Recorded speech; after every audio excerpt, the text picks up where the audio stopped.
अस्सलामुअलैकुम। नियो पाकिस्तान में आपको खुशामदीद कहेंगे। टूबा टेक सिंह का वाक़या जिसमें लगभग 50 लोग जिंदगी की बाजी हार गए और ये वो लोग थे कि जिनके पास शायद परमिट्स भी मौजूद थे।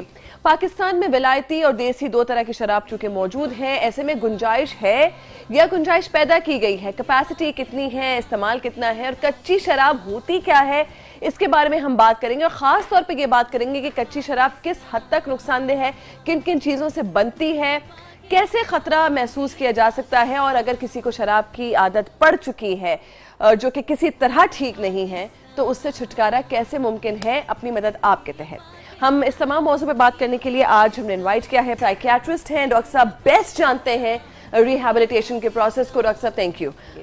डॉक्टर सदाकत, क्या वो चीज़ है जो हमें इस लानत से छुटकारा नहीं मिल पा रहा? What is wrong with us as a nation, as a society? देखिए, दो बुनियादी चीज़ें हैं जिसमें किसी भी मुआशरे में शराब नोशी बहुत आम हो सकती है। एक ये कि वहाँ शराब आसानी से मिलती हो और दूसरा ये है कि लोगों की स्ट्रेस बहुत ज़्यादा हो। फैशन भी इसमें शामिल है। जब इर्द गिर्द बड़े लोग शराब पीते हैं तो लोगों को यूँ लगता है कि ये बड़े लोग इसलिए हैं कि ये शराब पीते हैं, ये शराब पीने की वजह से ये ऊंचे तबके में मौजूद हैं, जबकि ये बाद की डेवलपमेंट होती है। अमूमन लोग जब तरक्की की मंजिलें तय करते हुए एक ख़ास सतह से ऊपर आते हैं तो उनका मेल जोल ऐसे लोगों से होता है जो शराब पी रहे होते हैं, तो वो उनको जब ऑफ़र की जाती है तो वो ऐसे लोगों की तरफ से होती है जो कि वो कबूल करने के अलावा कुछ कर नहीं सकते, क्योंकि जब आप किसी बड़े आदमी के मेहमान होते हैं या उसके साथ होते हैं तो फिर आप उसकी मर्ज़ी पर चलना अपनी नफ्सियाती मजबूरी ये होती है। अब दूसरी तरफ यह है कि लोगों को स्ट्रेसेस हैं। अब पहले की निस्बत 50 साल पहले की निस्बत बहुत ज़्यादा स्ट्रेसेस हैं। अब हम एक दिन में कई दिन जीते हैं, बहुत सी खबरें सुनते हैं, हमारे राब्ते बड़े स्ट्रॉन्ग हैं। पहले होता था किसी से कोई गिला शिकवा हो तो आपका राब्ता होते होते गुस्सा ठंडा हो जाता था, लेकिन अब एक मिनट में राब्ता हो सकता है और मामला और भी गर्म हो सकता है। फिर इससे जो एक तनाव पैदा होता है, लोगों को नहीं अंदाज़ा कि कुछ ऐसी स्किल्स हैं जैसे कि मूड मैनेजमेंट करना या अपनी स्ट्रेस को मैनेज करना, अपने ज़हनी ख़यालात की रॉ को थोड़ा सीधे रास्ते पे लाना या जज्बात को कंट्रोल करना, रवैयों को कंट्रोल करना, एनवायरनमेंट के साथ तालमेल रखना, दूसरे लोगों के साथ रिश्ता अच्छा बनाए रखना, ये चीज़ें पहले की निस्बत थोड़ी मुश्किल हो गई हैं। लिहाजा उसका एक आसान हल, जैसे बटन दबाते ही लगता है कि सब कुछ ठीक हो गया, और शराब के जो 3 असर हैं बुनियादी तौर पर, इसके लिए लोग अरसा दराज से शराब के दीवाने हैं। एक है कि ये रिलैक्स करती है, दूसरा ये आपका एतमाद ऊपर ले जाती है, तीसरा ये आपको थोड़ा मेहरबान भी कर देती है। ये तो शराब के नॉर्मल असरात हैं। लेकिन जिन लोगों को अल्कोहलिज्म हो जाता है उनको बस इसकी एक झलक ही नज़र आती है और फिर उनके लिए रुसवाई के अलावा और पछतावे के अलावा कुछ नहीं होता। उनसे बोला नहीं जाता, उनसे चला नहीं जाता, वो तमाशा बन जाते हैं और वो देखने वालों के लिए इबरत का निशान भी होते हैं। लेकिन ऐसे लोगों की तादाद चूँकि बहुत कम होती है, ये 10% होते हैं शराब पीने वालों में से जिनका हशर बुरा होता है, और 90% लोग इसको एंजॉय करते रहते हैं और उसका कोई खास नुकसान नहीं उठाते। प्रोफेसर डॉक्टर औरंगजेब अफजल साहब जो कि हेड ऑफ न्यूट्रोलॉजी डिपार्टमेंट हैं जनरल हॉस्पिटल लाहौर के, सबसे पहले बताइए कि कच्ची शराब होती क्या है, कॉम्पोजिशन इसका क्या है? बिस्मिल्लाहिर्रहमानिर्रहीम।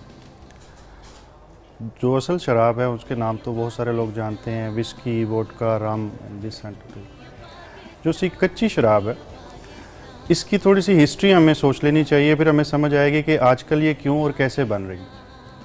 कच्ची शराब को किसी ज़माने में अंग्रेज़ मून शाइन कहा करते थे। मून शाइन इसलिए नहीं कि वो ज़रूरी तौर पे रात को ही बनती थी, इसलिए कि स्मगलर्स जो उनसे इंग्लैंड में थे वो कॉर्न को स्मगल किया करते थे इंटीरियर ऑफ इंग्लैंड की तरफ। वो इतना अच्छा बिकता नहीं था, तो उसमें वो करते ये थे कि वो रात को उसको डिस्टिलेशन के लिए डालते थे, फिर उसमें यीस्ट डालते थे, क्योंकि शराब बनाने का उनको तरीक़ाकार आता था। तो अल्टीमेटली उसमें से अगर वो एक ख़ास हद तक डिस्टिल नहीं होती थी और उसे प्योरीफाई नहीं किया जाता था तो उसके अंदर एक मटेरियल ज़्यादा बन जाता था जो मेथनॉल है, जो नॉर्मल बाय प्रोडक्ट भी है, लेकिन आम शराब में वो बहुत थोड़ी मिकदार में बनता है और रिमूव कर लिया जाता है। अच्छा। अब उसके पीने से उस दौर में भी, ये हम काफ़ी सदियाँ पुरानी बात कर रहे हैं, कुछ लोगों के ब्लाइंड होने की रिपोर्ट्स आज तक मौजूद है लिटरेचर में। जी। वो पिया, किसी को नज़र आना बंद हो गया। तो ये मेथनॉल किसी की को- ज्यादती से होता है? मेथनॉल की ज़्यादती से एक चीज़ होती है। ठीक। अब उसके बाद वो चीज़ तो तब चली गई जिसमें उन्होंने असल शराब बनाने की कोशिश में ही ये गलती की और नतीजतन ये बन गए। अब जब हम आते हैं पाकिस्तान में क्या सिनेरियो चल रहा है, पाकिस्तान में सूरत हाल ये है कि ज़्यादातर जो बनाने वाले हैं उनको एग्जैक्टली पता भी नहीं है कि वो क्या बना रहे हैं। जो स्पिरिट्स के नाम से हम मुख्तलिफ चीज़ें यूज़ करते हैं, जैसे कि वार्निश, जो सी ये लकड़ी पे, वाली जी varnish? अच्छा। जो फर्नीचर पे यूज़ होती है। इसके अलावा आफ्टर शेव के अंदर भी मेथनॉल होता है, वार्निश के अंदर भी मिल जाता है। इसके अलावा हमारी गाड़ियों के अंदर, अगर हम सबको याद हो तो गर्मियों में हम एक चीज़ डालते हैं जिसे कूलेंट कहते हैं, वो एंटी फ्रीज कहलाता है और उसी में भी एक शराब की मिकदार होती है जिसे इथिलीन ग्लाइकोल कहते हैं। अच्छा, इनका जिक्र क्यों इसलिए किया जा रहा है कि इथिलीन ग्लाइकोल का मैं साथ ये बताता हूँ कि लोगों के जहन में ये आएगा कि एंटी फ्रीज या कूलेंट डालते हैं तो वो सब्ज़ रंग का अमूमी तौर पे होता है।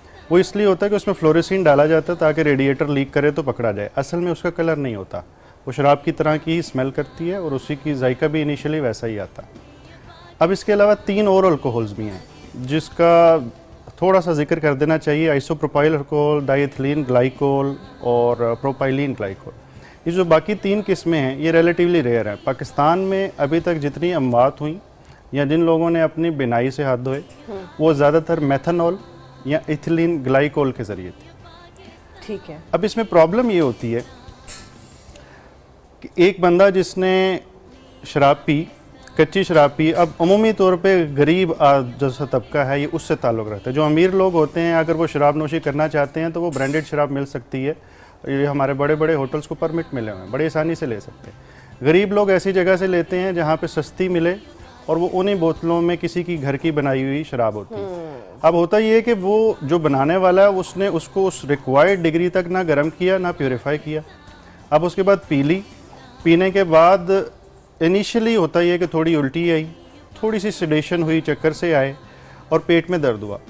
अब इसके बाद एक बड़ा ख़तरनाक सा पीरियड आता है जिसमें कुछ भी नहीं होता। मैं इसको ख़तरनाक इसलिए कह रहा हूँ कि मरीज़ इसमें रीश्योर हो जाता है कि भाई वो जो थोड़ा बहुत मामला था वो ठीक हो गया। अच्छा, इसे इनिशियल पीरियड और उसके बाद लेटेंट पीरियड कहते हैं। अब इस लेटेंट पीरियड में जिसमें कोई ख़ास अलामतें नहीं आ रही, यही वो पीरियड है जिसमें जानलेवा अमल जिस्म के अंदर जारी है। तो पहले 6 से 12 घंटे में थोड़े सिम्टम, अगले 12 घंटे में हो सकता है कोई सिम्टम ही ना हो, लेकिन 24 घंटे के अंदर वो सिलसिला शुरू हो जाता है जिसकी डिटेल में अगर जाएं तो लबलबा फेल, आँखों की बिनाई का चला जाना, गुर्दे का फेल हो जाना, इसके अलावा चक्कर का आ जाना। और एक और चीज़ इंटरेस्टिंग है कि ऐसे मरीज़ अगर सही इलाज हो भी जाए, हम इलाज की तरफ आएंगे, सही इलाज हो भी जाए जो मेथनॉल यूज़ कर चुके हैं तो बाज़ कुछ अरसे बाद इनको राशे का मसला हो सकता है क्योंकि दिमाग में एक खास एरिया डैमेज कर देते हैं जैसे बेसल गैंग्लिया का। ठीक है, और जिनकी जान जाती है वो भी इंतहाई तकलीफदेह अमल करते हैं। डॉक्टर सदाकत, अब हमें कैसे पता चलेगा कि कोई शख्स अल्कोहलिक है कि नहीं? लोग नहीं मानते, कहते हैं हम जब चाहे छोड़ दें, जब चाहे शुरू कर दें। अल्कोहलिक कौन होता है? कितनी दफ़ा पीने वाला?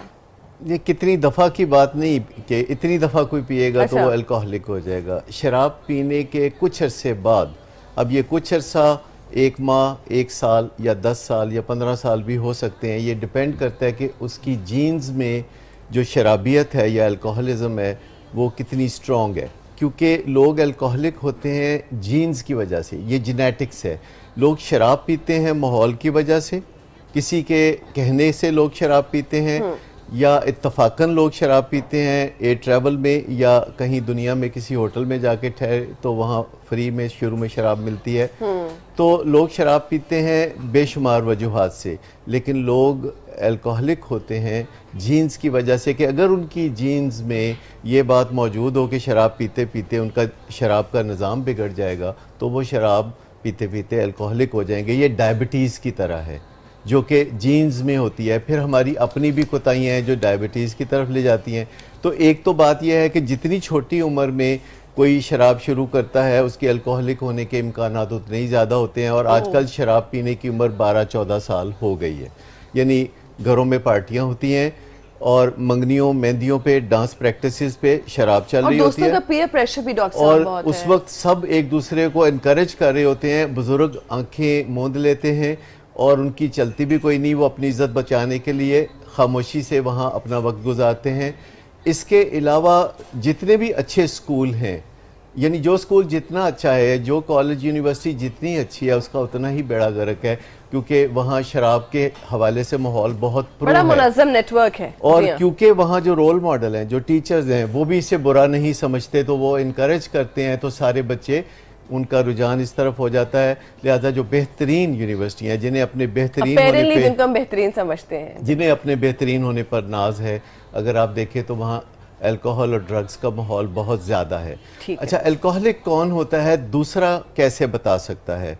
अगर कोई शराब पी के थोड़ा बेहतर रवैयों का मुजाहरा कर रहा है और पहले से ज़्यादा उसकी परफॉर्मेंस बेहतर हो गई है, तो वो अल्कोहलिक नहीं है। अल्कोहलिक वो है जो शराब पीता है तो उसे एक झलक सी महसूस होती है मज़े की, उसे अच्छा लगता है और उसे सब कुछ थोड़ा भला लगता है, तो थोड़ी देर के बाद उसको फिर बदमज़गी आना शुरू हो जाती है और मज़ा जो है वो फिज़ल आउट होना शुरू हो जाता है और उसके चेहरे पे एक टॉक्सिक लुक आती है और वो थोड़ी तल्ख बातें करने लगता है, उससे बात करना मुश्किल हो रहा है, उससे चलना मुश्किल हो रहा है और वो अगले पिछले शिकवे निकाल रहा है, वो पुराने बातें और गिले शिकवे निकाल रहा है और ये वो बात रेपिटेटिवली करे जा रहा है और लॉन्ग डिस्टेंस कॉल में ला के लोगों के आराम में भी मुखल हो रहा है। और ये सारी चीज़ें हैं कि वो ड्राइविंग करने पे इसरार करता है, जबकि दूसरे लोगों को नज़र आ रहा है कि वो ड्राइविंग नहीं कर सकता और वो बेमकसद सड़कों पे घूमता है और बीवी को मजबूर करता है कि तुम भी मेरे साथ चलो। तो ये निशानियां अल्कोहलिक की हैं। अच्छा, सादा जो रूल ऑफ थंब ये है कि अगर आपको किसी पर नज़र पड़े और आपको अनोखा अजीब लगे शराब के हवाले से, रूल ऑफ थंब ये है कि जहाँ आँखों में आपके शक आ जाए, जहाँ उंगलियां उठने लगें, तो आप समझे कि ये अल्कोहलिज्म का आगाज़ है।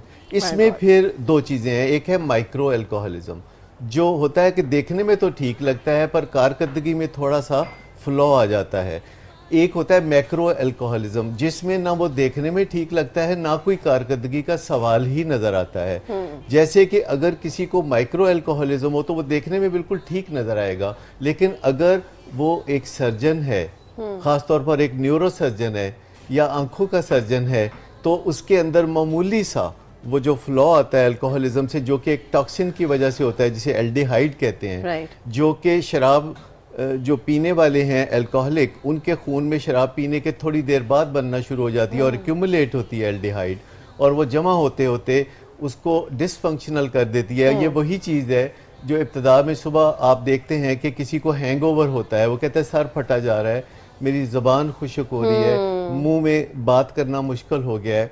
तो इन सब सूरत हाल में हम समझते हैं जो असल कल्प्रेट है, जो शराब की बीमारी में जिसको हम फोकस करते हैं, वो एल्डिहाइड है और उसका इज्तमा है जो नॉर्मल लोगों में नहीं होता और अल्कोहलिक्स में होता है, और वक्त गुजरने के साथ साथ ये जो टॉक्सिन्स हैं वो बढ़ती चली जाती हैं और फिर उसकी जो तलब है शराब की, जितनी एल्डिहाइड खून में ज़्यादा होगी, इस एल्डिहाइड नामी टॉक्सिन में एक ये बात भी है कि ये शराब की शदीद प्यास बढ़ाती है। जितना ब्लड में एल्डिहाइड होगी उतना ही शराब पीने को दिल चाहेगा, उतना ही वो बदलिहाज हो जाएगा, उतना ही वो मुंह में जो आएगा वो बोलेगा और उसे बाद में याद भी नहीं रहेगा, क्योंकि उसका जो रजिस्टर करने वाला ब्लैक बॉक्स है, जो दिमाग में एक आला होता है हमारे भी, जो हर चीज़ को रिकॉर्ड करता है, सोचों को रिकॉर्ड करता है और हमारे इर्द गिर्द के वाक़यात को रिकॉर्ड करता है, वो रिकॉर्डिंग भी बंद हो जाती है और बाद में जब उससे बात की जाती है तो वो कहता है नहीं मैंने तो ऐसा कुछ भी नहीं किया था, और वो अपने पूरे चाम के साथ अपने and this is a very common phenomena. Doctor साहब आपने बहुत अच्छे से एक्सप्लेन किया कि अल्कोहलिक और नॉन अल्कोहलिक में या a person going towards alcoholism उसमें क्या फ़र्क है। जिन लोगों को शराब की आदत हो जाए, अल्कोहलिज्म की तरफ वो बढ़ने लगे, तो उनके घर वाले या उनके इमीडिएट जो भी जिससे उनका ताल्लुक है उनको कैसे टैकल करें। अब हम इलाज की बात करें, डॉक्टर साहब ये बताइएगा कौन से वो इब्तिदाई सिम्टम्स होते हैं कि जब हमें लगे कि नहीं हमने गलत शराब पी ली और हमें फ़ौरन से उसका इलाज करना है, और क्या इलाज पॉसिबल है। ठीक, अलामतों पर भी जाने से पहले तो ये गौर कर लें कि जो शराब हम इस्तेमाल कर रहे हैं उसकी कीमत क्या है। अच्छा, ये भी बड़ा इम्पोर्टेंट है। और वो अमूमी तौर पे जिस बोतल में डाली जाती है वो असली शराब की नकली फॉर्म होती है। अच्छा, तो वो ज़रूरी नहीं है कि वो असली शराब ही हो। अब दूसरी चीज़ है, अगर आपने पी ली है और उसके फ़ौरन बाद आपको आँखों का धुंधलापन, उल्टी की शिकायत, मतली का होना, पेट में दर्द का होना, चक्करों का आना, या कई दफ़ा लूज मोशन भी उसमें लग जाते हैं। और अगर बहुत ज़्यादा टॉक्सिक अमाउंट में पी ली, इसकी टॉक्सिक अमाउंट होती है दरअसल, वो हम लोगों को बताने का इतना फ़ायदा तो नहीं, लेकिन 60 ml अगर मेथनॉल मौजूद है और टोटल ड्रिंक 60 ml, वो तो डाइल्यूट की होती है ना उन्होंने एक एंटीफ्रीज डाला और उसके बाद 5 लीटर के पानी में डाला और उसके बाद डिस्टिल करके उसको बना दिया। अब लेकिन अगर सारी की सारी वो 60 ml किसी के अंदर चली गई है तो वो टॉक्सिक डोज है। उस सूरत में हो सकता है पहले 12 घंटे में उसको मिर्गी की तरह के दौरे पड़ जाए और वो बेहोशी में चला जाए। लेकिन अगर ऐसा नहीं हुआ तो फिर वो पीरियड आता है जिसमें लेटेंट पीरियड होता है कि वो रात को पी, सुबह जब उठे तो हल्की सी सरदर्द थी लेकिन वो उल्टियाँ रुक गई, तो उन्होंने कहा चले शुक्र है कोई फूड पॉइजनिंग हुई होगी। लेकिन ये वो टाइम है जब डॉक्टर को दिखाना है। एग्जैक्टली तो वो ये समझते हैं रात को शादी के बाद या क्रिसमस के बाद या किसी चीज़ के बाद रात को खाना खाया होता है, बाहर से ही मुंह तौर पे खाया होता है, तो वो समझ बैठते हैं कि कोई फूड पॉइजनिंग हुई थी, आज मैं ठीक हूँ, तो वो डॉक्टर के पास नहीं जाते। लेकिन वो शाम के वक्त तक सूरत हाल ये होती है कि वो जो सिम्टम पिछले थे अब उससे 3 गुना सिम्टम्स दोबारा आ चुके हैं और इसके बाद अब शदीद पेट में दर्द। और अगर फ़र्ज़ करें मेथनॉल से बनी हुई शराब पी है आपने, तो उस सूरत में आपको नज़र आना ही तकरीबन बंद होता है। पहले कलर विजन जाती है, चीज़ें ब्लैक एंड वाइट होना शुरू। इलाज है डॉक्टर साहब? जी बिल्कुल, इलाज की तरफ मैं आता हूँ। दूसरी चीज़ कि मेथनॉल अगर प्योरीफाइड है और मेथनॉल ही है जो आपकी नकली शराब जिसमें आप इस्तेमाल कर रहे हैं, तो उसमें अमूमी तौर पे गुर्दे फेल नहीं होते। आपने शुरू में बताया कि मैं बात कर लेता हूँ। मसला ये है कि मेरी राय में सस्ती शराब का प्रॉपर इलाज है ही डायलिसिस के ज़रिए। मैं उसकी तरफ आता हूँ और क्यों वो भी बताता हूँ। दूसरे नंबर पे अब मैं मेथनॉल का जिक्र इसलिए कर रहा हूँ कि इसमें गुर्दे फेल नहीं हुए, लेकिन इसका भी इलाज पाकिस्तान में सबसे बेहतर और जान बचाने वाला वो डायलिसिस है। दूसरी तरफ इथिलीन ग्लाइकोल की बात कर रहे हैं, ये एंटी फ्रीज वाली है, कुछ और चीज़ों में भी होती है। इसमें गुर्दे का फेलियर आ जाता है तो लोगों की नेचुरल टेंडेंसी बनती है वो नेफ्रोलॉजी को बुला लेते हैं, लेकिन मेथनॉल में अमूमी तौर पे हमें इन्वॉल्व नहीं किया जाता और वो पेशेंट जो उनसा है जब हमें बताया जाता है अल्टीमेटली उस वक्त तक वो इस काबिल नहीं होता कि किसी भी इलाज को सब्जेक्ट किया जा सके।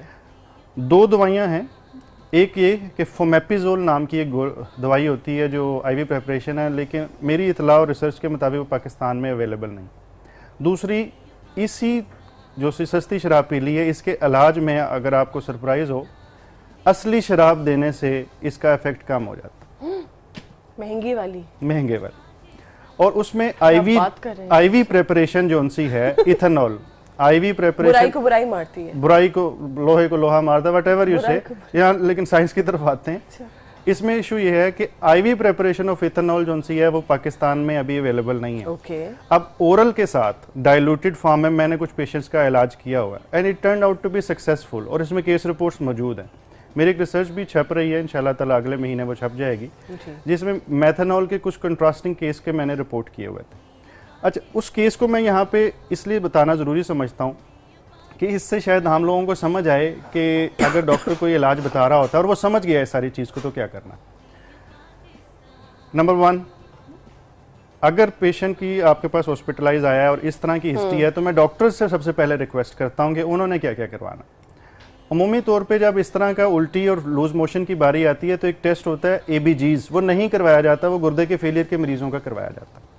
लेकिन इसमें अगर वो नहीं करवाया जाएगा और सीरम में ओस्मोलल गैप नामी एक टेस्ट नहीं करवाया जाएगा, ये चीज़ डायग्नोज नहीं हो सकती। और इस गलत फहमी में कि ये फूड पॉइजनिंग और इससे तबीयत खराबी है, वो टाइम गुजर जाएगा जिसमें उसकी जान बच सकती थी एंड ही विल डाई। तो ये इमीडिएट टेस्ट है। Immediate test ABGs, arterial blood gases, osmolal gap और एनाइन गैप। जो डॉक्टर्स सुन रहे हैं वो ये समझ जाएंगे कि ये करवाना। अब इसमें अगर pH 60.3 से नीचे हो, बाइकार्बोनेट 20 से नीचे हो, आंखों में धुंधलापन आ जाए या गुर्दे की कारकर्दगी कम हो जाए, चारों सूरतों में डायलिसिस फौरी तौर पे करवा लेना चाहिए। अच्छा, ये डायलिसिस जो है ये दूसरे डायलिसिस से मुख्तलिफ है कि जिंदगी भर नहीं करवाना पड़ेगा? Excellent question. अब इसमें वो मैं उस स्टोरी की तरफ आता हूँ जिसका मैंने जिक्र किया। मेरे पास सबसे पहले जो 2 केस आए मैं उसका बताता हूँ। एक केस मेरे पास ऐसा आया, मैं आइडेंटिटी नहीं ज़ाहिर बताऊंगा किसी की वजह से। वो एक स्वीपर था और क्रिसमस के दिनों में उसने शराब पी। उसके बाद जब वो हमारे पास आया तो मैंने, ये बहुत पुरानी बात है, आज से कोई 8 साल पुरानी शायद या 7 साल पुरानी, मैंने उसे डायलिसिस ऑफर की। अब डायलिसिस उसने कहा नहीं डॉक्टर साहब डायलिसिस एक दफ़ा करा लेते, मैं ज़िंदगी भर वास्ते फंस जाऊँगा।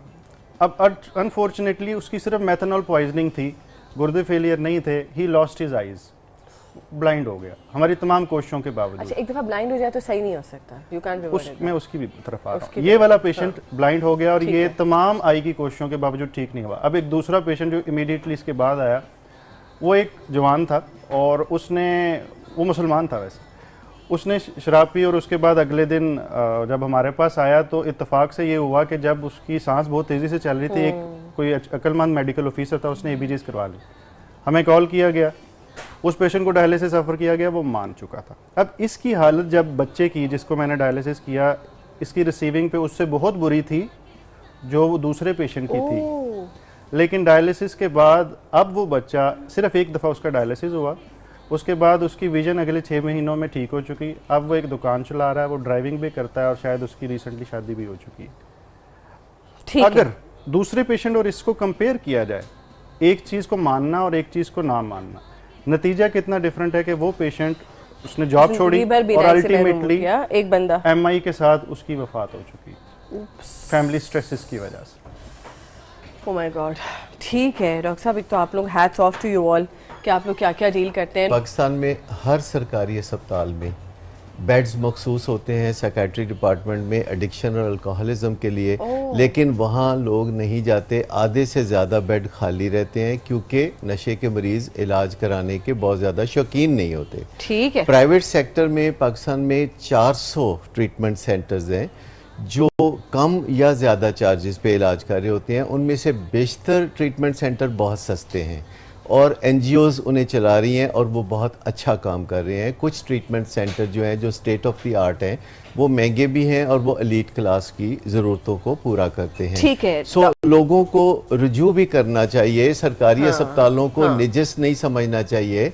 वो भी अस्पताल होते हैं आपके और वहाँ आपको अगरचे बहुत सा प्रोटोकॉल नहीं मिलता, लेकिन मैं अभी भी बताऊं कि चाहे दिल की बीमारी हो, चाहे कोई बीमारी हो, सरकारी अस्पताल ही बेहतरीन होता है क्योंकि वहाँ एक्सपर्टीज वहाँ होती है। That's true, डॉक्टर साहब आप बता रहे थे कुछ पॉलिसी मेकिंग के हवाले से कि क्या पॉलिसी होनी चाहिए, प्लीज एलैबोरेट। पॉलिसी को हम डिवाइड अगर कर दें, एक वो जो सरकार ने करनी है, एक जो हम डॉक्टर्स ने करनी है, तीसरे नंबर पे जो आवाम के लेवल पे होनी है। ओके। अब सरकार के लेवल पे मेरी तो ये राय है कि जिस तरह डेंगू को एरेडिकेट करने के लिए एक बड़ी मौसर मुहिम शुरू की गई और उसके नताइज भी बड़े अच्छे आए, इसी तरह की एक मुहिम शुरू की जा सकती है इससे अवेयरनेस की, जो ना सिर्फ आम आवाम को अवेयर करे बल्कि डॉक्टर्स के भी क्रैश कोर्सेज हों, क्योंकि डॉक्टर्स के कोर्सेज वगैरह मुख्तलिफ जगह पर कराए गए। डेंगू को कैसे डील करना है तो उसके अच्छे नताइज आए, हर कोई एक्सपर्ट होता चला गया। इसी तरह इस टॉक्सिक अल्कोहल, क्योंकि बहुत सारे डॉक्टर जो उनसे किताबों में पढ़ी अल्कोहल है, ये वो अल्कोहल भी नहीं है, ये एक नई फॉर्म की अल्कोहल है जिसको हमारे लोकलाइज करप्ट लोगों ने बनवा लिया हुआ। अच्छा, इसमें होगा ये कि मुख्तलिफ इलाके के लोग डॉक्टर्स को इकट्ठा करके वहाँ पे उनको बताया जाए कि ऐसा मरीज़ आए तो उसको कैसे इलाज करना। उसमें मैंने कुछ टेस्ट तो बताए थे, इसके अलावा मैं चाहूँगा एक बहुत ही सस्ता टेस्ट है यूरिन रूटीन का, 100 रुपये में 150 रुपये में हो जाता है। उसमें रिक्वेस्ट करना है urine routine for calcium oxalate crystals. अगर ऐसा पेशेंट जिसके यूरिन में कैल्शियम ऑक्सलेट क्रिस्टल्स आ रही हैं और उसने इस तरह की हिस्ट्री के साथ प्रेजेंट किया है, तो ज़्यादा चांस ये है कि इसको इस टाइम अल्कोहल पॉइजनिंग हो चुकी है। अच्छा, ये आई थिंक डॉक्टर साहब आपने भी एक दफा टेस्ट बताया था। ठीक है। और दूसरे नंबर पे मैंने एबीजीज का जिक्र किया, ऑस्मोलल गैप का जिक्र, एनाइन गैप। ये कोई इतने मुश्किल टेस्ट नहीं हो जाते, सिर्फ मसला महंगे नहीं है, ये इतने महंगे भी नहीं। ठीक है। ये एबीजीज तो गवर्नमेंट सेक्टर हर हॉस्पिटल में मौजूद है। ऑस्मोलल जो है ऑस्मोलैलिटी वो बाहर से करवानी पड़ेगी, 300-400 की हो जाएगी। इसमें जो वाहिद एक टेस्ट है जिसकी डिफरेंस है वो ये है कि अल्कोहल स्क्रीन, यानी कि कोई ऐसा टेस्ट हो जो हमें बता दे कि हमारे खून के अंदर मेथनॉल कितनी है, इथेनॉल कितनी है, इथिलीन ग्लाइकोल कितनी है, उसकी मिकदार, इसे हम कहते हैं अल्कोहल स्क्रीन। जो यूरोप वगैरह में तो रूटीनली अवेलेबल है, हमारे यहाँ बहुत मुश्किल से अवेलेबल होती है और कुछ प्राइवेट लैब्स स्पेशल रिक्वेस्ट पे देती हैं और 4 दिन बाद रिपोर्ट आती है। वो हमारे लिए बेकार हो जाती, क्योंकि उस 72 घंटे या 36 घंटे के अंदर अगर आपने फैसला ना लिया तो patient will be gone by that time. और अल्टीमेटली एक पॉलिसी डिसीजन, एक चीज़ और मैं ज़रूर ऐड करना चाहूँगा कि मुनाफिकत भी छोड़ दे हमारा मुआशरा। इन गरीब लोगों को जब ये शराब पीते हैं तो इनको हकारत और बहुत सारी चीज़ों के साथ देखा जाता है। इसमें मेरे प्रोफेशन के भी कुछ, मैं एक वाक़या सुनाता हूँ कि एक मरीज़ था, उसने मेथनॉल पी हुई थी। तो मैं उस ज़माने में पोस्ट ग्रेजुएट ट्रेनिंग कर रहा था, तो मैं किसी डिपार्टमेंट में उसे चेक करवाने के लिए गया। अब आई के लिए चेकअप करवाया तो डॉक्टर साहब ने उनको इस्लाम की और सारी चीज़ों की ट्रेनिंग दोनों करते थे, बाबाज़े बुलंद कोई 50 लोग बैठे थे, उसमें उसको खासा जलील किया और उसका टेस्ट नहीं हो रहा था, वो काफ़ी तकलीफ़ में था। तो एक ख़ास वक्त तो मैंने बर्दाश्त किया। फिर मैंने डॉक्टर साहब से रिक्वेस्ट की कि सर अगर इसी जगह पे अभी कोई सियासतदान जो बड़ा ताकतवर आदमी और दूसरी अल्कोहल का एडिक्ट वो आके बैठे, तो आप उसे पूरे तौर पे चेक करेंगे और वो आपको थैंक यू और आप उसे थैंक यू कर देंगे। Plus, this has nothing to do with Islam or anything. ये सब रिलीजन में मना है। Exactly. ये प्लीज गलत तासुर है कि क्रिश्चियनिटी में अलाउड है, उसमें भी मना ही है। मॉरल वैल्यूज नहीं एज सच, फिर भी मैं ये कहना चाहता हूँ कि वो लोग बहुत गलत कर रहे हैं जो शराब पी रहे हैं, लेकिन फिर हम एक ही क्राइटेरिया रखें यहाँ, या अगर ये हमारे पास आते हैं या हमारे इर्द गिर्द रहते हैं, तो बजाय ये कि इनको सेग्रीगेट और छोटा कंसिडर करने के, इनकी हेल्प करने की कोशिश की जाए, क्योंकि बेसिकली सोशल स्ट्रेसेस और डिनायल है जो इनको ये शराब पीने पे मजबूर भी करता है। ठीक है, ठीक है, बहुत अच्छी बात आपने की डॉक्टर साहब। डॉक्टर सदाकत, अब मसला ये है कि एक शख्स शराब पीता है और वो नहीं छोड़ पा रहा या एक्सेप्ट ही नहीं कर पा रहा वो उस चीज़ को कि वो गलत काम कर रहा है। ऐसे में उसके घर वाले भुगतते हैं उसका एटीट्यूड, उसकी बदतमीजियाँ तमाम तर। जो बीवियां हैं स्पेशली वो मिस हैंडल उनको करते हैं बीवियों को, फिर बहनें हो गई, माएँ हो गई, बाप भाई सब कुछ। क्या करें घर वाले उस शख्स के साथ, कैसा एटीट्यूड होना चाहिए? देखिए, सबसे पहली बात तो ये है कि उसकी रिस्पेक्ट जारी रखें और उसकी मदद ना करें शराब पीने के मामलात में, और शराब पीने से जो बुरे नताइज निकले वो उसे ही भुगतने दें। अगर शराब का मज़ा वो लेता है तो फिर शराब के जो कुदरती नताइज हैं, जो नेचुरल कॉन्सिक्वेंसेस हैं, जो रोज़मर्रा ज़िंदगी में उसे मसाइल पेश आते हैं शराब पीने की वजह से, अगर उसके दफ्तर से फ़ोन आता है कि वो क्यों नहीं पहुंचा, तो उसकी बीवी ये मत कहे कि उसकी तबीयत ख़राब है, उसकी बीवी कहे कि जी मैं उन्हें फ़ोन देती हूँ, आप उनसे बात कीजिए। फिर बीवी या घर वाले किसी ऐसी जगह उसके साथ ना जाएं जहाँ शराब पी जाती है, जैसे उसके दोस्त की कोई दावत है, कोई डिनर है जिसमें बीवी खामद के साथ जा रही है और उसे पता है कि वहाँ शराब सर्व होगी। जहाँ शराब सर्व होती है वहाँ साथ मत जाएं, वहाँ जाने से आप इनकार कर दें, किसी के फेल को उसके साथ रहने दें, लेकिन ख़ुद उसमें एंडोर्समेंट ना दें, उसमें शरीक ना हो। और मरीज़ की मदद सिर्फ शराब छोड़ने में करें, किसी और मामले में नहीं। अगर वो बाथरूम में ड्रंक होके पड़ा है तो सुबह उठेगा तो खुद ब खुद बिस्तर पर आ जाएगा। अगर वो सोफे पे करवट लेके एक अजीब सी पोजीशन में लेटा हुआ है तो आप उसे सीधा करके घसीट घसाट के बिस्तर पे ना डालें, इससे उसको आदत पड़ती है फिर। हाँ, जी बिल्कुल। तो इसमें यह है कि जब आप उसकी शराब के जो मनफी असरात हैं उस पर उसमें मुआवन साबित होते हैं तो वो ये अज्यूम करता है कि आपको उसका शराब पीना कबूल है। दूसरी बात यह है कि जो शराब पीता है फिर वो अपनी वैल्यू टेस्ट करता रहता है, वो अपने माँ बाप को कुछ ना कुछ ऐसी बातें कहता है जिससे उसे वापसी में ये फिर एहसास मिले कि उसका शराब पीना एक्सेप्टेबल है, उसकी घर में पोजीशन जो है वो क्रिटिकल नहीं हुई। और लोग एक नेगेटिव हेजिटेशन में भी मुब्तला होते हैं कि हेजिटेट करना चाहिए शराब पीने वालों को, लेकिन तमाम घर वाले शराब पीने वाले के सामने बात करते हुए झिझकते हैं। वो दूसरे लोगों को घर के उस हिस्से में जाने नहीं देते जहाँ कोई बैठ के शराब पी रहा होता है और वो सुकून से बैठ के पीता रहता है। और कवर अप करना और कारपेट के नीचे चीज़ों को भेजना ये आखिरकार बर्बादी का बायस बनता है। ठीक है, लेकिन अगर ये 3 स्टेजेस हैं कि आप उसकी मदद कैसे करें कि वो शराब से निजात हासिल करें। पहली बात यह है कि अगर वो शराब पीता है और अभी किसी को तकलीफ नहीं देता तो उसके लिए ये पॉलिसी होगी कि आप उसके शराब पीने को किसी तरह भी इंडोर्स ना करें और वक्तन फ़वक्तन अपनी फीलिंग्स बताते रहें कि उसका शराब पीना कतई तौर पर उन्हें अच्छा नहीं लगता और इससे उनका इमेज ख़राब हो रहा है। जब वो सेंसेस में हो तो उनको बताएं, उनको बताएं। वो ये तो वो है जो सेंसेस में ही होता है, लेकिन शराब पीता है और अल्कोहलिक नहीं है। अच्छा, अगर कोई अल्कोहलिक हो गया है और अभी आगाज़ है इस बात का और वो अपना काम काज कुछ ना कुछ कर लेता है या यूनिवर्सिटी अभी जाना आना उसका चल रहा है, अगरचे उसके ग्रेड्स गिर रहे हैं या कारोबार मुतासर हो रहा है, तो फिर आप एक चीज़ करते हैं जिसे प्रोसेस इंटरवेंशन कहते हैं। प्रोसेस इंटरवेंशन है कि एक ही दिन में आप कई दफ़ा बातचीत करते हैं पर 1 मिनट से ज़्यादा आप बात नहीं करते। आप दूसरे को ब्लेम नहीं करते, आप अपनी फीलिंग्स बताते हैं और दूसरे को बताते हैं कि इस रवैये का आखिरकार नतीजा क्या निकल सकता है।